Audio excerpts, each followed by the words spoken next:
আসসালামু আলাইকুম। ক্লাস 5 দেখো, আগের ক্লাসে আমরা আমার সোনার বাংলা আমি তোমায় ভালোবাসি এই চ্যাপ্টারটা আলোচনা করেছিলাম।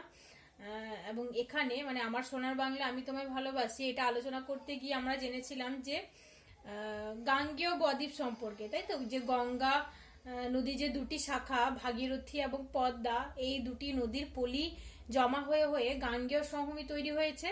তো গাঙ্গেয় সমভূমির বেশিরভাগ অংশটাই রয়েছে বাংলাদেশে, আর কিছু আছে পশ্চিমবঙ্গের মধ্যে।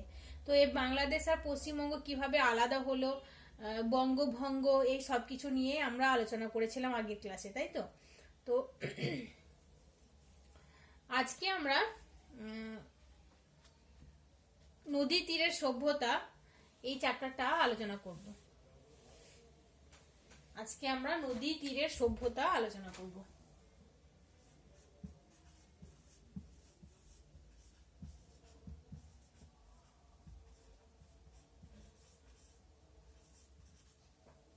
নদী তীরের সভ্যতা, ঠিক আছে। এখানে দেখো, এই কথাটা তোমাদের কাছে হয়তো নতুন, সভ্যতা, আর এখানে দেখো রয়েছে নদী তীরের সভ্যতা, ঠিক আছে। তো আমাদেরকে আগে জানতে হবে যে সভ্যতাটা কি। তো সভ্যতা, দেখো একটা সভ্য বলে একটা কথা আসছে, তাই তো। সভ্য মানুষের যে জীবন যাপন করা, সেটাকে বলা হয় সভ্যতা। তো সভ্যতা বলতে আমরা এক কথায় এটা বলতে পারি যে সভ্য মানুষের যে বিভিন্ন ধরনের কাজকর্ম, সেটাকে বলা হয় সভ্যতা।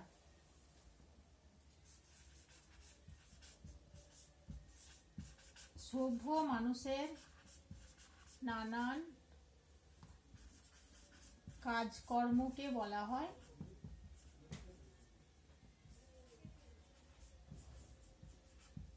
সভ্যতা। এবার তোমরা হয়তো বলবে যে সভ্য মানুষের নানান কাজকর্ম বলতে কি বোঝো। এটা তোমাদের মনে হয়তো প্রশ্ন আসছে। তো সভ্য মানুষের নানান কাজকর্ম বলতে দেখো, এই যে মানুষ নিজেদের চিন্তা শক্তির মাধ্যমে, নিজেদের বুদ্ধিশীলতার মাধ্যমে, নিজেদের জ্ঞান দ্বারা মানুষ বিভিন্ন জিনিস আবিষ্কার করছে, এবং তারা নিজেদের জীবনযাপন উন্নত মানের করছে।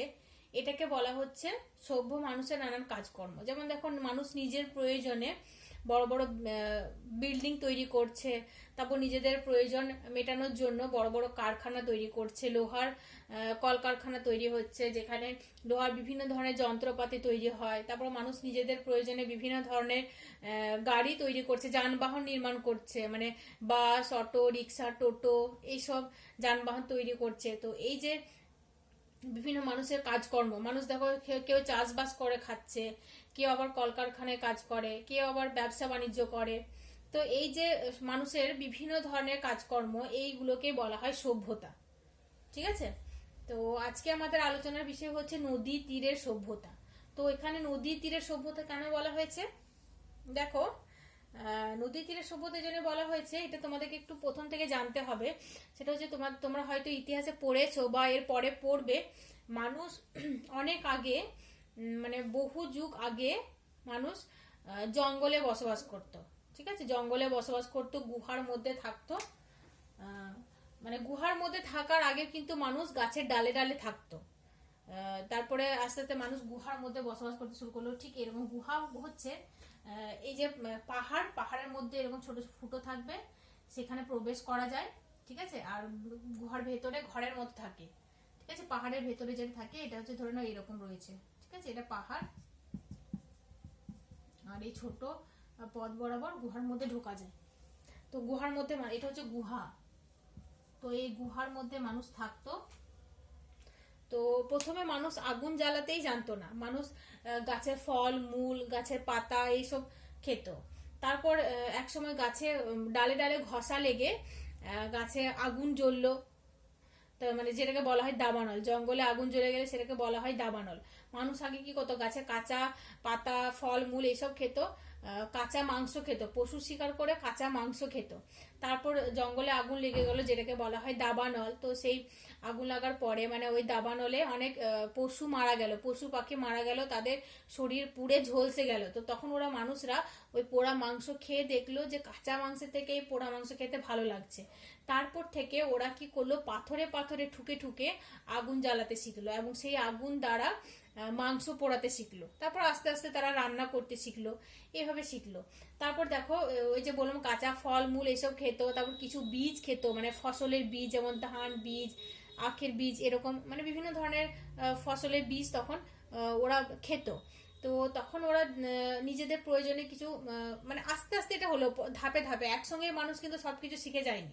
তো মানুষ দেখলো যে কিছু বীজ তারা যখন খাচ্ছে, কিছু বীজ তারা রেখে দিল, সঞ্চয় করে রেখে দিল। তো সেই বীজগুলো আবার তারা মানে ছড়িয়ে দিল মাটির মধ্যে দিয়ে, আবার সেখান থেকে গাছ হলো, আবার কিছু বীজ হলো, সেগুলো আবার তারা রেখে কিছু খেলো, কিছু জমিতে ছড়ানোর জন্য রাখলো। তো এইসব করতে করতে আস্তে আস্তে মানুষ দেখো যেখানে বীজ ছড়াচ্ছে তার জন্য তো একটা জলা জায়গা দরকার যেখানে জল থাকবে। তো তখন মানুষ দেখলো যে নদীর কাছাকাছি যদি থাকা যায় তো সেখানে মানুষের থাকতে সুবিধা হবে, মানে নদীর জল পাওয়ার সুবিধা হবে। নদীর জল থেকে মানে নদী থেকে জল নিয়ে সেটা ওই যে ফসল ফলানো সম্ভব হবে। তারপর তারা যদি রান্না করে তো রান্নার জন্য নদীর জলটাকে নেওয়া হবে, চাষবাস করার জন্য নদীর জলটা কাজে লাগবে। তারপর পশুপালন করার জন্য, পশুদের জন্য তো জল দরকার, পশুপালন করার জন্য জল দরকার হবে। তারপর ধরো যাতায়াত ব্যবস্থার জন্য তখন কিন্তু মানুষ ভেলায় করে এক জায়গা থেকে আরেক জায়গায় যাতায়াত করতো। তো এগুলো সব আস্তে আস্তে শিখেছি আমি, মানে হঠাৎ করে একটা ধাপের কথাই বলছি না, আস্তে আস্তে এইসব মানে যাতায়াতের কথা এইসব শিখেছে। তো মানুষ দেখলো যে নদীর তীরে থাকলে মানুষের সুবিধা বেশি, মানে ধরে নাও কোনো একটা জায়গা আছে যেখানে জল পাওয়ার সুবিধা নেই, সেখানে মানুষ থাকবে নাকি যেখানে জলের সুবিধা আছে সেখানে থাকবে? নিশ্চয়ই যেখানে জলের সুবিধা রয়েছে সেখানে থাকবে। তো মানুষ দেখলো যে নদীর তীরে বা নদীর কাছাকাছি যদি ঘর বাড়ি তৈরি হয়, ঘর বাড়ি তৈরি করে তাহলে সেখানে তাদের বসবাসের সুবিধা হবে বেশি। তো তখন কি করলো মানুষ, ধরুন এখানে নদী, এই নদীর তীরে ঘর বাড়ি তৈরি করতে লাগলো। আগে তো মানুষ গুহায় থাকতো, তারপরে মানুষ ঘর বাড়ি তৈরি করতে লাগলো নদীর তীরে, ঠিক আছে।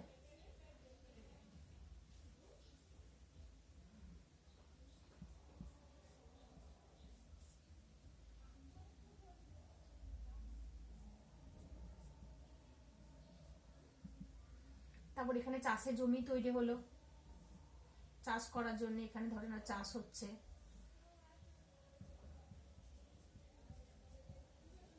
এটা হচ্ছে চাষের জমি, ঠিক আছে।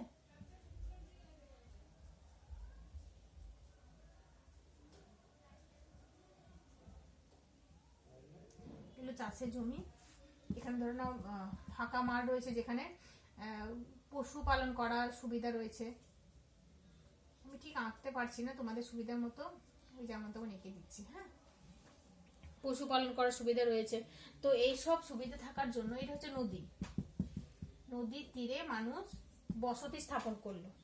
তারপর আস্তে আস্তে মানুষের এই যে বসতি স্থাপন, মানুষের জীবনযাপন আরো উন্নত হতে লাগলো। মানুষ যে ফসল চাষ করতে শিখলো সেটা দিন দিন আরো উন্নত হতে থাকলো। মানুষের যোগাযোগ ব্যবস্থা উন্নত হতে থাকলো। পশুপালন আরো বেশি বেশি করে মানুষ করতে থাকলো নিজেদের প্রয়োজনে। মানুষের ঘর বাড়িরও উন্নত মানের হলো। তারপর মানুষ আস্তে আস্তে কাঁচা বাড়ি থেকে পাকা বাড়ি তৈরি করতে শিখলো। প্রথমে কাঁচা ইট থেকে মানে কাঁচা ইটের বাড়ি তৈরি করতো, তারপর আস্তে আস্তে ওই ইটটাকে পুড়িয়ে মানুষ দেখলো যে সেটা বেশি মজবুত, তো সেই ইটটাকে পুড়িয়ে মানে পোড়া মাটি দিয়ে পাকা ঘর বাড়ি তৈরি করতে শিখলো। তারপর তারা আস্তে আস্তে মানে নর্দমা, তারপর স্নানাগার, বাথরুম এইসব তৈরি করতে শিখলো। তো তারপর দেখা গেল যে নদীর তীরে আস্তে আস্তে বিশাল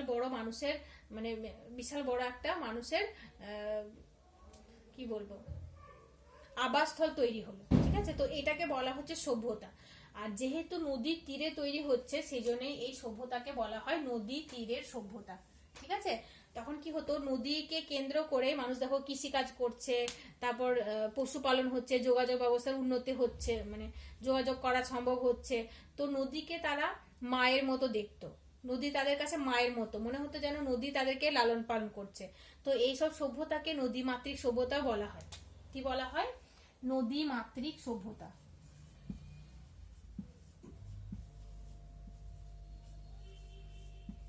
নদী তাদের কাছে মায়ের মতো, নদীকে কেন্দ্র করে চাষবাস করছে, ঘরবাড়ি নির্মাণ হচ্ছে, নালা নর্দমার ব্যবস্থা তৈরি হচ্ছে, তারপর পশুপালন হচ্ছে। তো একদিক দিয়ে দেখতে গেলে দেখা যাচ্ছে যে নদী তাদেরকে লালন পালন করছে। তো সেই জন্যই এই সভ্যতাগুলোকে বলা হচ্ছে নদীমাতৃক সভ্যতা। যেমন পুরনো কিছু সভ্যতার নাম আমি এখানে বললে তোমরা বুঝতে পারবে। হরপ্পা সভ্যতা, এগুলো সম্পর্কে তোমরা আরো পরবর্তীকালে জানতে পারবে। হরপ্পা সভ্যতা, তারপর মেসোপটেমীয় সভ্যতা, তোমাদের বইয়ে হরপ্পা সভ্যতা নিয়েই রয়েছে। তারপর সিন্ধু নদীর তীরে সিন্ধু সভ্যতা,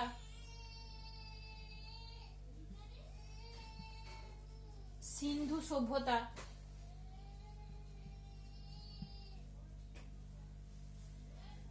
তারপর নীল নদের তীরে মিশরীয় সভ্যতা, এইসব টাইগ্রিস ও ইউফ্রেটিস নদীর তীরে মেসোপটেমীয় সভ্যতা। এইসব সভ্যতাগুলো নদীর তীরে তৈরি উঠেছে, মানে নদীকে কেন্দ্র করে গড়ে উঠেছে। তো এইসব সভ্যতাগুলোকে বলা হয় নদী মাতৃক সভ্যতা। ঠিক আছে, কি বলা হয়? নদী মাতৃক সভ্যতা। তাহলে আমরা এখানে কি জানলাম? সভ্যতা কাকে বলে? সভ্য মানুষের নানান যে কাজকর্ম তাকে বলা হয় সভ্যতা, তাই তো? তারপর দেখো, এই যে হরপ্পা সভ্যতার কথা আমি বললাম, এই হরপ্পা সভ্যতার এখনো নিদর্শন রয়েছে। মানে এই নানা জায়গায় খনন করে জানা যায় যে সেখানে হরপ্পা সভ্যতা বলে একটা সভ্যতা ছিল।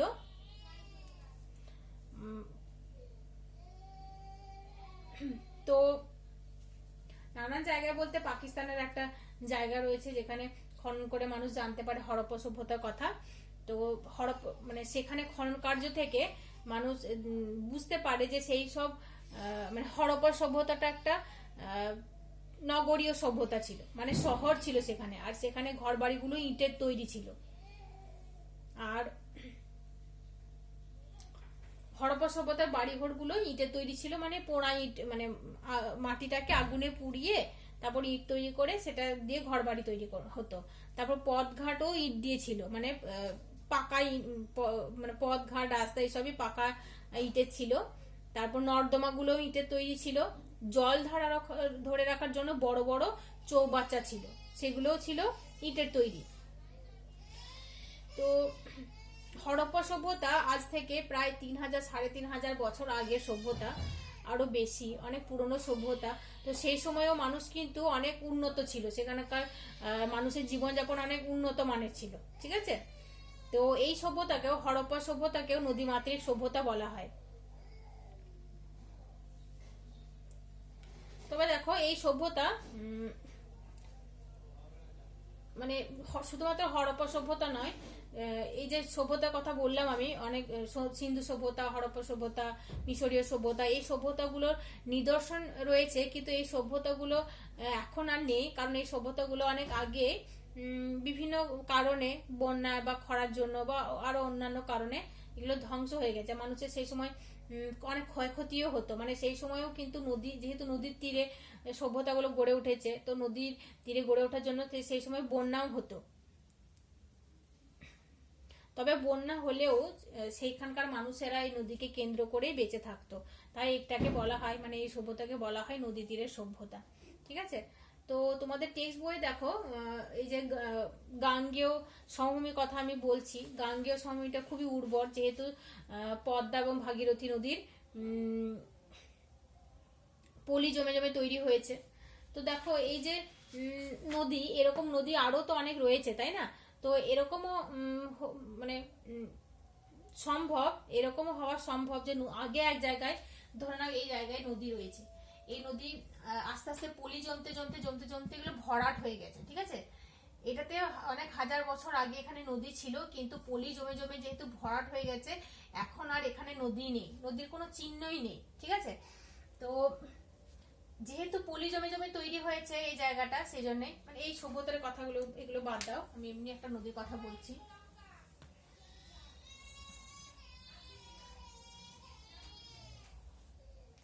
ধরে নাও এই জায়গা দিয়ে অনেক বছর আগে নদী বয়ে গেছে, ঠিক আছে? তো এই নদী পলি জমে জমে জমে আস্তে আস্তে এই নদীটা ভরাট হয়ে গেছে।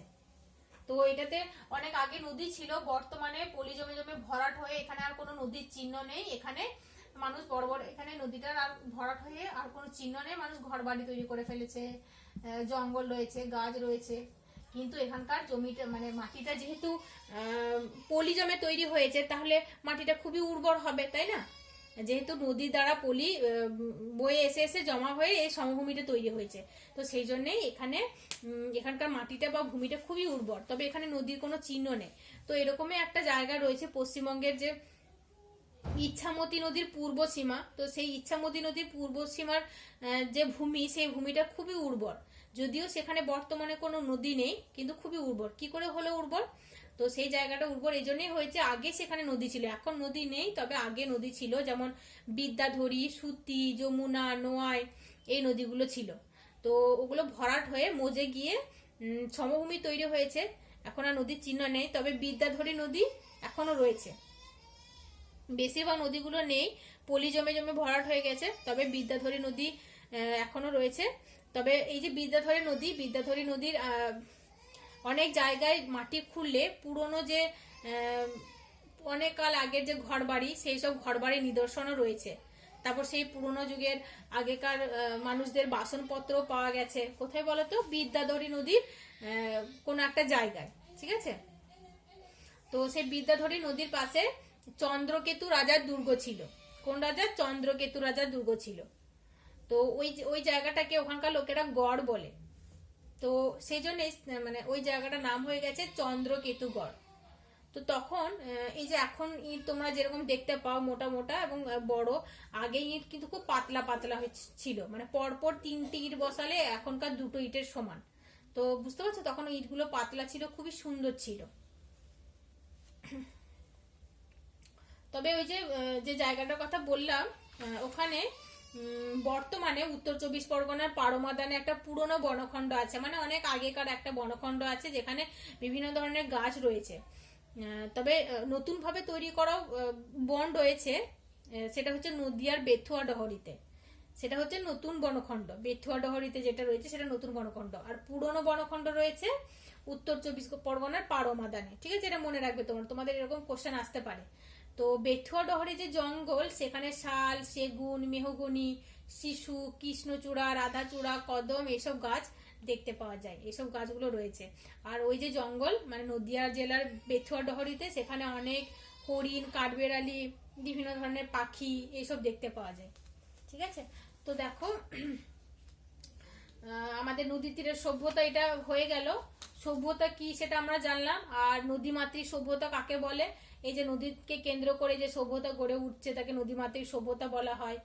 আর বেশ কিছু সভ্যতার নামও আমরা জানলাম, তাই তো?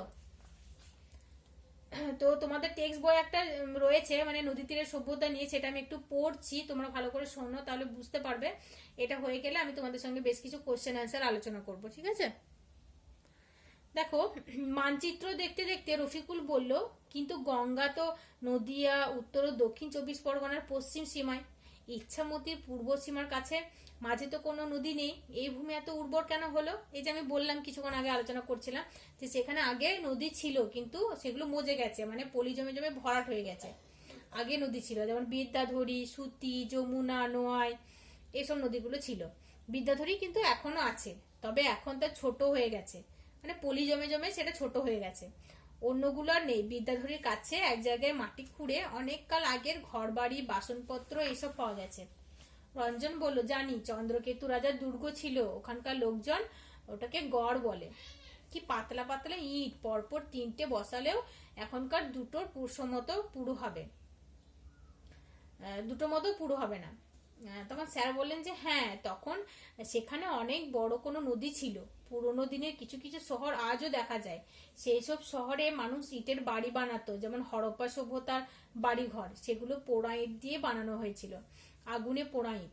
ঘর বাড়ি ছাড়াও পথঘাট বানানো হতো ইট দিয়ে।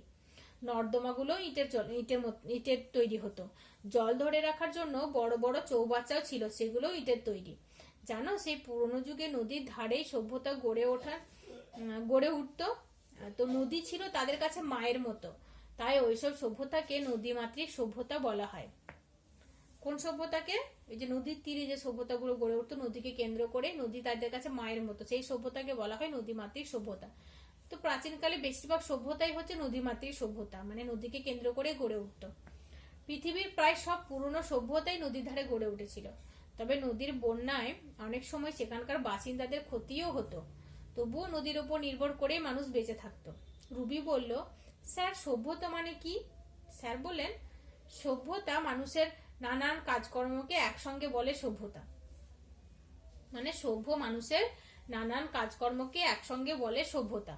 ধরো, এক সময়ে মানুষ আজকের মতো অনেক কিছু পারতো না। এখন যেমন মানুষ অনেক কিছু করতে পারে, মানুষ আজকে দেখো চাঁদেও চলে যাচ্ছে, তাই না? আগে কিন্তু এসব তো পারতো না।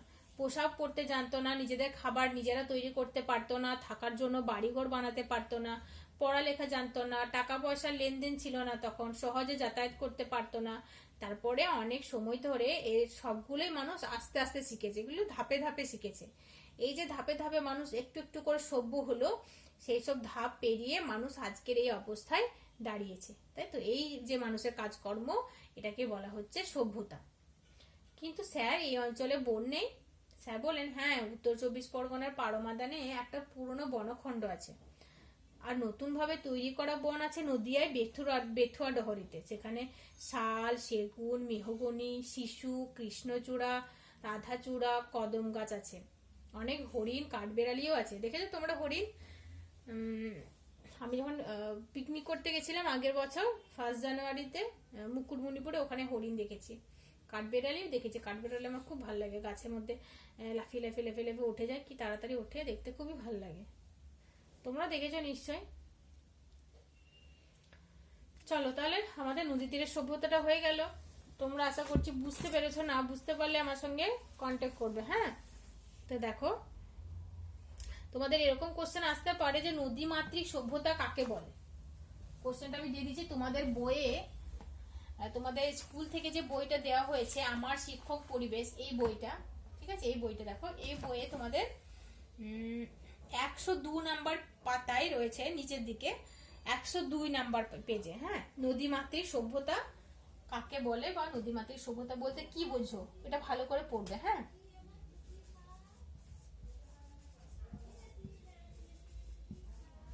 নদীমাতৃক সভ্যতা বলতে কি বোঝো, এটা একটু ছোট করে পড়বে তোমরা নিজেদের মতো করে।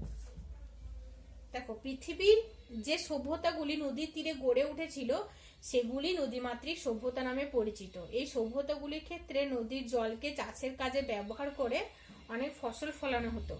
নদীর উপর দিয়ে নৌকা ডিঙির মাধ্যমে মানুষ এক জায়গা থেকে অন্য জায়গায় যাতায়াতও করত, ব্যবসা বাণিজ্য চালাতো। এমনকি নদীর তীরে মাটি থেকে ইট তৈরি করে সেই ইটের সাহায্যে ঘরবাড়ি, রাস্তাঘাট বানাতো।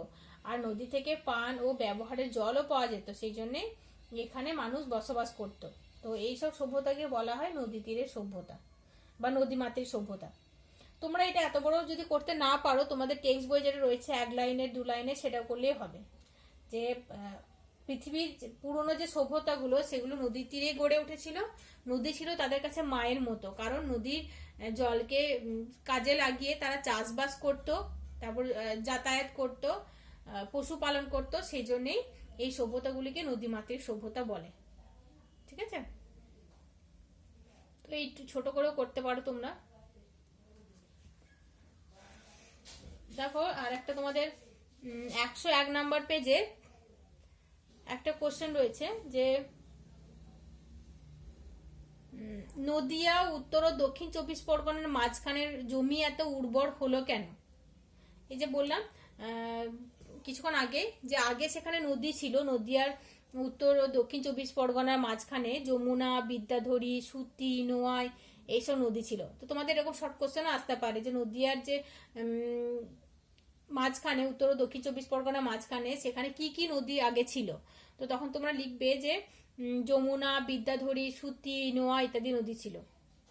তো দেখো, এই নদীগুলো এখনকার কিন্তু বেশিরভাগ শুকিয়ে গেছে, এখন আর নেই, শুধুমাত্র বিদ্যাধরী রয়েছে। তো এইসব নদী যেহেতু আগে ছিল, এদের পলি জমে জমে ওই অংশটা উর্বর হয়েছে। ঠিক আছে, তো এইরকম 2 নম্বর কোশ্চেন আসতে পারে। সভ্যতা কাকে বলে এটা আসতে পারে, তোমাদের টেক্সট বই রয়েছে দেখবে, সভ্য মানুষের কাজকর্মকে একসঙ্গে সভ্যতা বলে, এটুকু করবে তাহলেই হবে, বা আর বেশি করার দরকার নেই। তারপর কয়েকটি নদীমাতৃক সভ্যতার নাম লেখো, এই কোশ্চেনটা তোমরা লিখে নাও, কয়েকটি নদীমাতৃক সভ্যতার নাম লেখো। এটা তোমাদের 101 নম্বর পেজে রয়েছে, এটা করবে।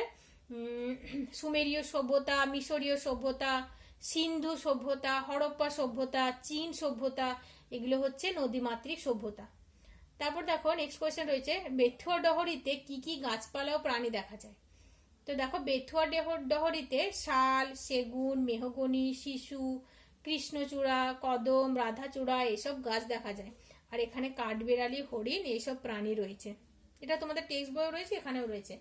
এগুলোই পড়ো তোমরা, এগুলোই করো, টেক্সট বইটা ভালো করে পড়বে, তাহলেই হবে। ঠিক আছে, আর তোমাদের যদি বুঝতে কিছু অসুবিধা হয় আমার সঙ্গে কন্ট্যাক্ট করবে। আসসালামু আলাইকুম।